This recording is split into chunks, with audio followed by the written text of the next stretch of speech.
नमस्कार, मैं दिव्यांजलि वर्मा अयोध्या उत्तर प्रदेश से श्री राम साहित्य सेवा संस्थान मंच की संस्थापिका और अपने कृष्ण की परम भक्त। तो आज फिर से मैं एक और पुस्तक ले आई आप लोगों के लिए। ये है मेरे हाथ में पुस्तक और ये पुस्तक मुझे उपहार दी है नीलम रानी सक्सेना जी ने।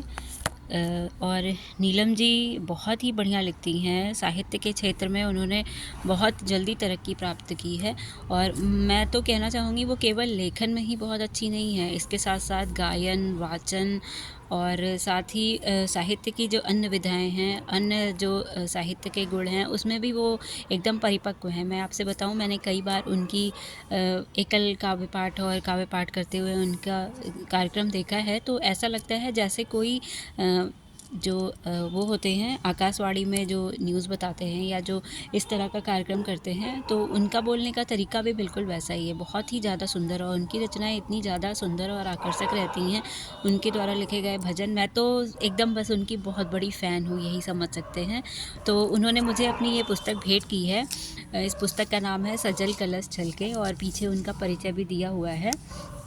तो मुझे तो पुस्तकें पढ़ना हमेशा से बहुत पसंद है, इसलिए मैं पढ़ती रहती हूँ। और जब इस तरह की कोई पुस्तक मिलती है जो मतलब बहुत ही अलग रहती है, जिसमें अलग विधा में कुछ लिखा रहता है, तब तो और भी अच्छा लगता है।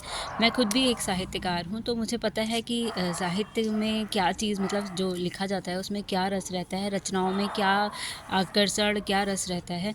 तो मुझे लिखने के साथ साथ पढ़ना भी बहुत पसंद है। तो ये जो सजल कलश छलके है, आपको नाम से ही जैसा लग रहा होगा कि सजल कलश छलके, मतलब कि इसमें ये समझ लीजिए कि ये पुस्तक एक कलश है और जिसमें सजल रूपी, जैसे होता है ना पानी की बूंदें कलश में भरी होती है, तो इसमें सजल रूपी जो बूंदें हैं वो भरी हुई हैं।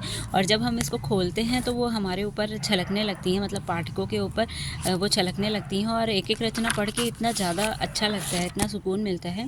मैं नीलम जी के बारे में थोड़ा सा और बता दूँ आपको कि नीलम जी जो हैं वो इन्होंने शिक्षा की है एमए अर्थशास्त्र से, एमए उर्दू से और बीटीसी किया है इन्होंने, और अभी ये अध्यापिका हैं।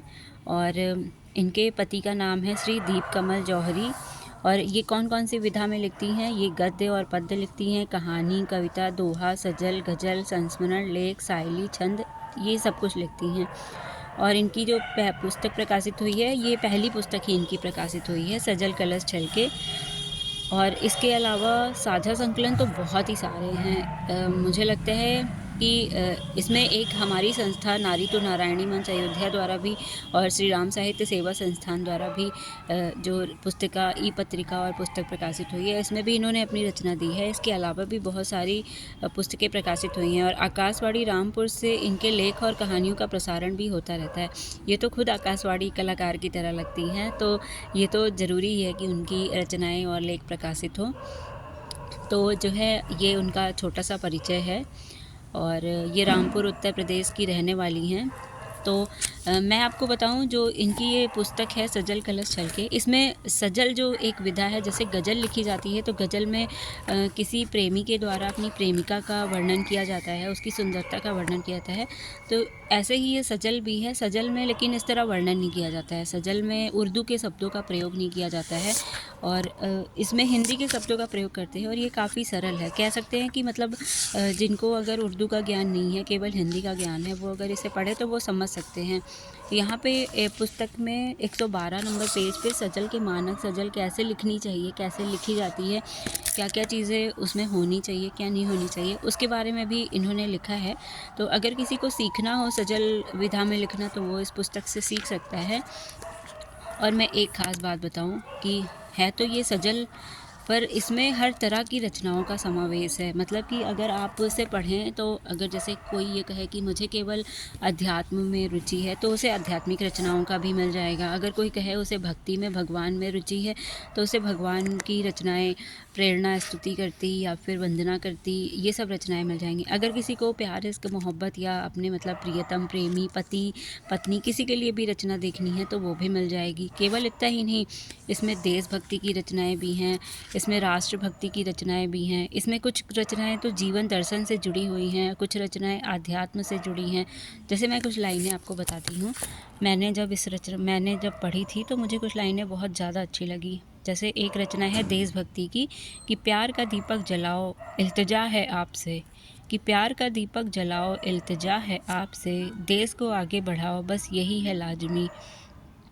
और एक रचना जो भक्ति रस से ओतप्रोत है, उसकी मैं कुछ लाइनें बताती हूँ। जैसे, तुम्हारे ही लिए तो हम प्रभु यह जी रहे जीवन, तुम्हारे ही लिए तो हम प्रभु यह जी रहे जीवन, तुम्हारे प्रेम की खातिर खुशी से कट रहा यह जीवन।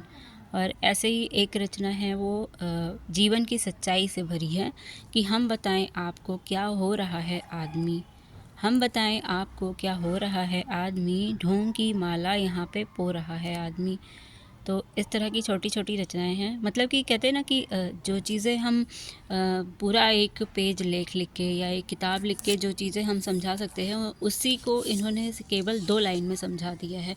और जब उसकी व्याख्या की जाए तो वो इतनी बड़ी व्याख्या हो जाएगी, इतनी बड़ी।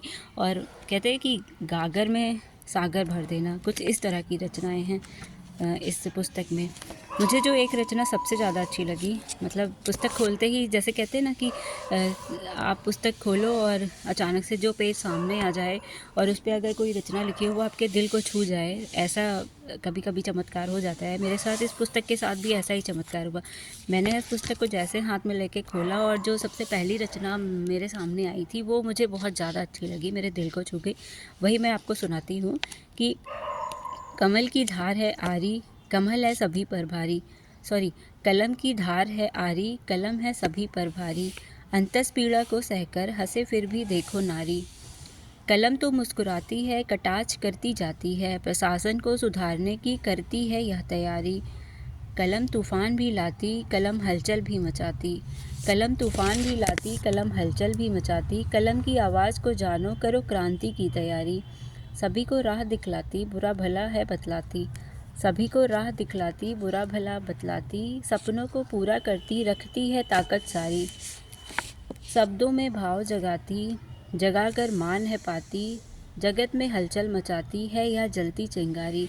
तो ये रचना कह सकते हैं कि मतलब अलग अलग भावों को जो होता है ना, एक साथ इन्होंने 2-2 लाइन में पिरो के रख दिया है।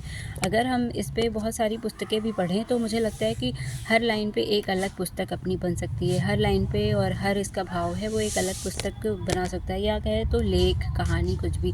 पर इतने छोटे से सजल, मुझे लगता है 2, 2, 4, 2, 6, 2, 8, 2, 10 लाइनों में उन्होंने बहुत सारी चीज़ों को जो है इकट्ठा करके रख दिया है।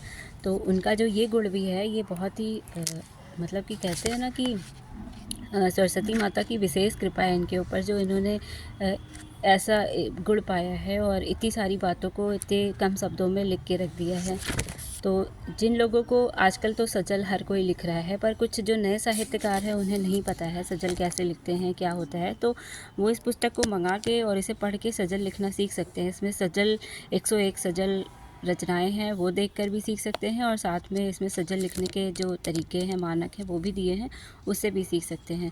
तो मैंने तो सीख लिया है, मैं अभी जल्दी ही एक सजल रचना लिखूंगी अपनी और उसे जो है प्रकाशित करूंगी, आप सबके बीच ज़रूर सुनाऊंगी। बाकी डिस्क्रिप्शन में मैं ये नीलम जी का नंबर और बाकी जानकारी दे दूँगी। अगर किसी को पुस्तक खरीदनी हो, पढ़नी हो, लेनी हो, तो वो नीलम जी से संपर्क करके पुस्तक को मंगा के पढ़ सकता है। और कमेंट करके भी ज़रूर बताइएगा कि आपको पुस्तक कैसी लगी पढ़ने में, और इसकी रचनाएं कैसी थी, और आपका जो उद्देश्य था उसे इस पुस्तक ने पूर्ण किया या नहीं किया। आपको जो इससे सीखना था, जो ज्ञान लेना था या सजल अगर सीखना था, तो वो पूर्ण किया कि नहीं किया। और मैं दिव्यांजलि वर्मा, अयोध्या उत्तर प्रदेश से, श्री राम साहित्य सेवा संस्थान मंच की संस्थापिका, अपने कृष्ण की परम भक्त और साथ में पुस्तक प्रेमी भी। जय श्री राम, जय माता दी।